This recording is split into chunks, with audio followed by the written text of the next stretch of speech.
This Pitch Breakfast video is brought to you by Spangler & Agins, attorneys for Charlotte's startup community. So my name is Davis Parker. I'm a mobile app developer. My app's called Draba. We make a local buzz louder. So the problem we address is a local fractured creative scene. So this comes from two sides. Creatives, artists, musicians, small businesses are starving for exposure, visibility, discovery. They want to acquire customers. But if you don't know my name is Davis Parker and I'm an artist, how are you going to look me up on Facebook? How are you going to know I have a website and that you can buy my art online? Or that I have an event tonight and you can support me? On the other side of that problem is the consumers who have to navigate through several marketing channels, social media platforms. It's time consuming, it's cumbersome. Therefore, it deters individuals away from getting engaged and participating locally. Who we target for our customers are alternative digital, small local independent creators and establishments. These are artists, musicians, food trucks, people in the craft brew scene. So right now we specifically target people in the Boone Hub, which is our first location of our beta. And so how this works is that content providers will submit their content to a certain geographic location. So we showcase talent and content in the Boone area. So Boone art, Boone music, Boone food and beverage. We don't showcase Asheville. We don't showcase Charlotte. Therefore, you know, all the content you see on your hub is in your local area. Therefore, you're able to get engaged and locally. So artists, musicians will build a profile, submit their content on their portfolio. Consumers will have a unique voting mechanism and vote on the content. Based on the number of votes, the content is curated. Therefore, the results at the top of the feed were voted democratically. They didn't pay to play. They didn't have, a bigger budget or more capital than the other guy. Everyone pays the same amount of money, and the way you get exposure and visibility is by earning it. What's the secret sauce here? Well, first of all, we're hyper-local. We really penetrate a certain geographic location. So for our beta, you don't see content from other areas. The way you get exposure and visibility, the way you get higher page ranks, isn't based on paying to play. So there's an ad revenue bias. And then also, we're really focused on a local creative scene. And you go, well, Davis, Facebook, Instagram, people are using that right now to get engaged locally. But Draba is all about community development, community building. It's not necessarily about posting a snap of me going out and getting wasted with my friends or going to meet with my friends at the beach. So the business model right now is that we're going to be doing a subscription-based tier where the consumers, the artist, musician, would pay a $10 flat monthly fee to showcase their content. This is a small fee at the opportunity because if you're a band from Boone, North Carolina, and you know when you put your content on Draba that all the eyes are in Boone, North Carolina. Therefore, there's a higher rate of acquisition when acquiring customers or getting page views. And then any transactions they make due to the added exposure, say if they're a band and they just got a bunch of new ticket sales or a lot of merchandise sales, we take a transaction commission from that. We're at Attraction right now. We are in a soft beta launch and we launched our iOS and Android devices on December 1st. We have 100 active users in our private beta right now in Boone, North Carolina, and we have a public launch day, March 15th, with a series of concerts and a dance party at a local bar. What's the funding looking like? Well, we need $11,000 to get the full functionality of the app, to take this app from a small town like Boone to Charlotte, New York City, London, Paris, and really disrupt the creative scene. We also need to help with establishing ambassadors to take to other cities so that we can instill the model to other geographic locations. Currently, we just got accepted in an accelerator in Western Massachusetts around Boston called Valley Venture Mentors. And we're hoping that we can get to this next stage of really solidifying this early stage beta with Draba. So thank you for letting me share, and I appreciate you guys' time.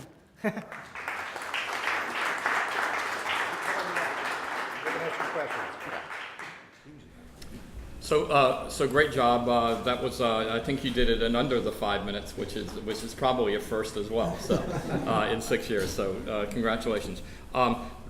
So, as you were starting, again, because of my ADD-ness, right, I was having trouble initially kind of focusing down, because you gave a little bit of a tagline, but you said it so fast and early in your presentation, I actually missed it. So can you repeat what it was in terms? Making a local buzz louder.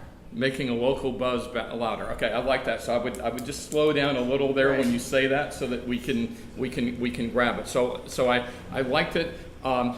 My question for you is, when you're looking at this, right? You're covering with art, music, food, and beverage, right? You're covering kind of a lot of ground there. Because when you first started, the thing, because I didn't hear your initial tagline, I was like, well, when you talked about creatives, were you really a virtual gallery, right? Or were you something else? So, but it's broader than that, right? So my first thing is, are you trying to cure world hunger, right? Are you trying to attack too big a market? I like the hyper local, but if you're covering kind of that broad ground of art, music, food, and beverage, that's kind of a large area to try to cover, right? And then I'll get back to my standard kind of rote comment on marketplaces. I'm actually an economist by training, so and I know a little bit about marketplaces because I've been involved in a few. And there's this wonderful chicken and egg problem with marketplaces, right? Marketplaces are wonderful. I mean, look at Amazon, right? I think unless it's shifted back, at one point they were the highest market cap company, right?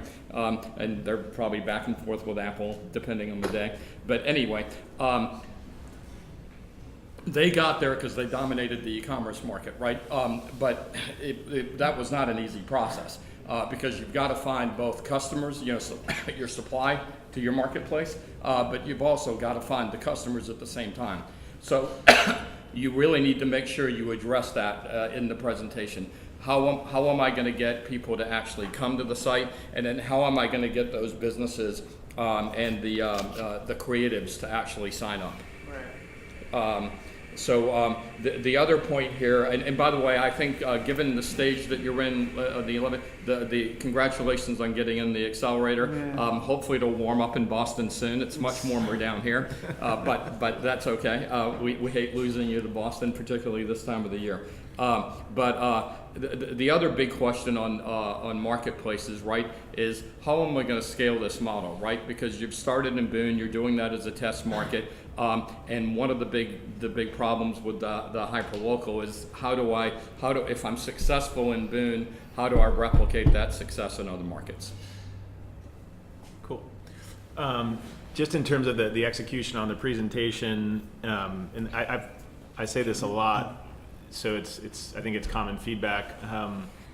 When you're able to say we're in beta and we're able to say we're going to launch with a harder product on March 15th, I always want to hear a little bit more on what have we learned since December 1st and what are we trying to learn starting March 1, right? So I think it's key, especially with the kind of the product app specific pitches, right? Because you're really pitching a very tactile, hands-on thing that you've already built, which is good.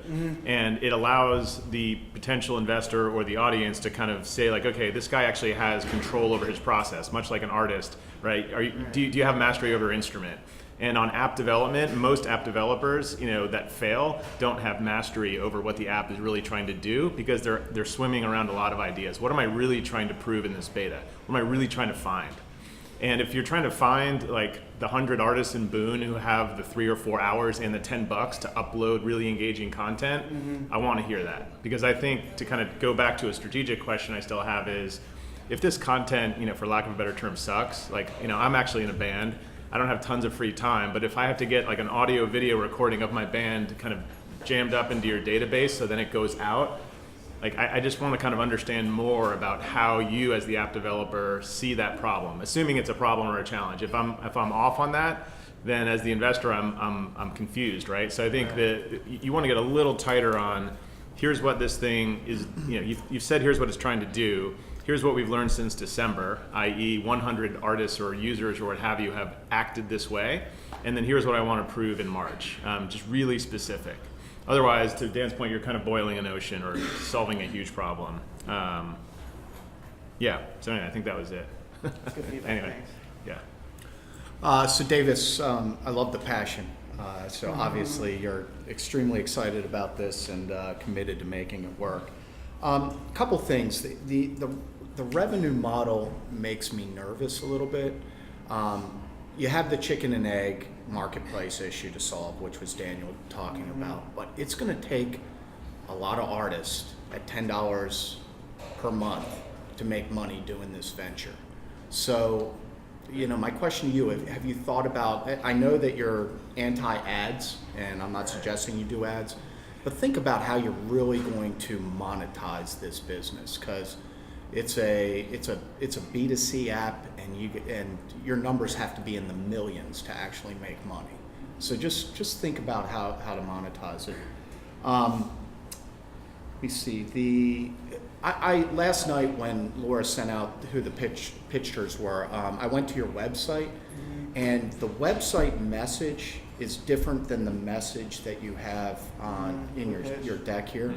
I have a feeling you've probably refined exactly what your target is, but as investors, the first thing they're going to do, or they're either going to look at the website before you come in and pitch or afterwards. You want the message to be the same. Your website reads more like a restaurant matching type of thing. There was some it's messaging. culture, so art, music, food and beverage, literature, performance, fashion, self-expression. Right.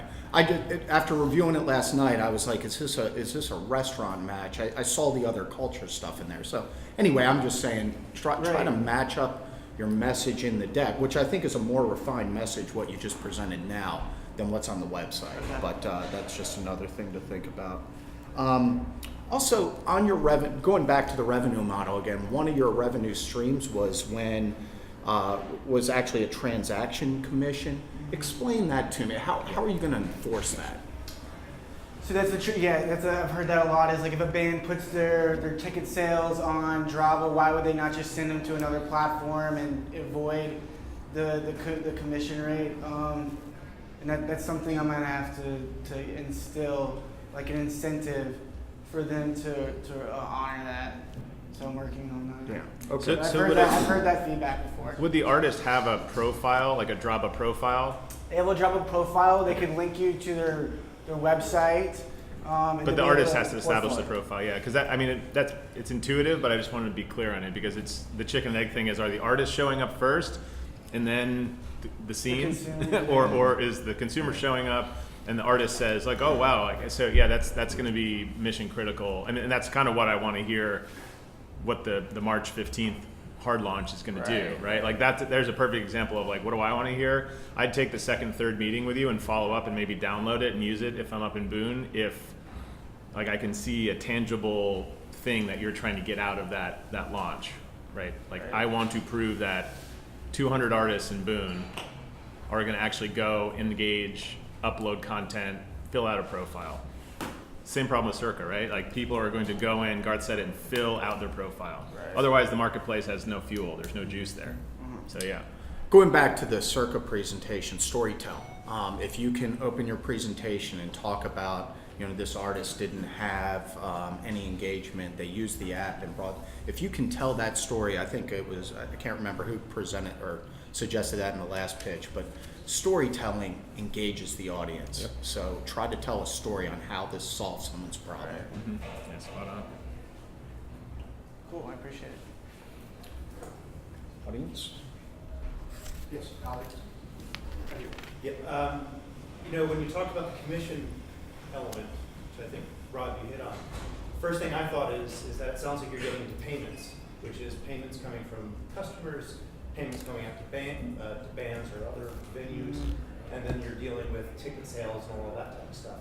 So if that's the case and that's where you're heading, you just want to really think about the infrastructure that you need to build within the app in order to handle all of that, including commission calculations, et cetera. So I think, to Rob's point, is that that's something you really want to hone in on and really figure out, because if you are getting payments, just be prepared for a lot of work.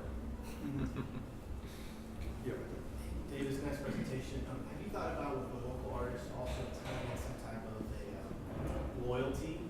So everybody wants the sizzle, right? If you get the next Dave Matthews, right, it's locally founded, now you have a tie in to, hey, I just dropped in order to be discovered. Have you thought about an agreement with the 200 local artists and some type of a marketing strategy long term as they're discovered and developed? Yeah, I've thought about that because we right now we have like Draba exclusive events. So we have a series of concerts, and we have a band from Boone that is only doing art. I understand what you're saying. That's something I need to think about. And that's hopefully such early stages, working out these kinks and going through this accelerator and really fleshing out the infrastructure to get the capability to handle ticket sales, transaction commissions, and to really take it beyond a small town with 20,000 kids in it right now in Boone. But I really appreciate the feedback, and I can feel like progression and how I'm getting. Yeah. Also, in Western Massachusetts, like Northampton is a great town for you to plug And I've into, heard right? Northampton, East Hampton, Amherst. A lot of There's students tell me there's 20 colleges. It's like Boone on steroids, right? Right. So yeah, That's what they tell me. stay up there all summer and make it work. Yeah. Exactly. That's what everyone's saying to me. Yeah. Cool. All right, Davis, good job, everybody. Nice job.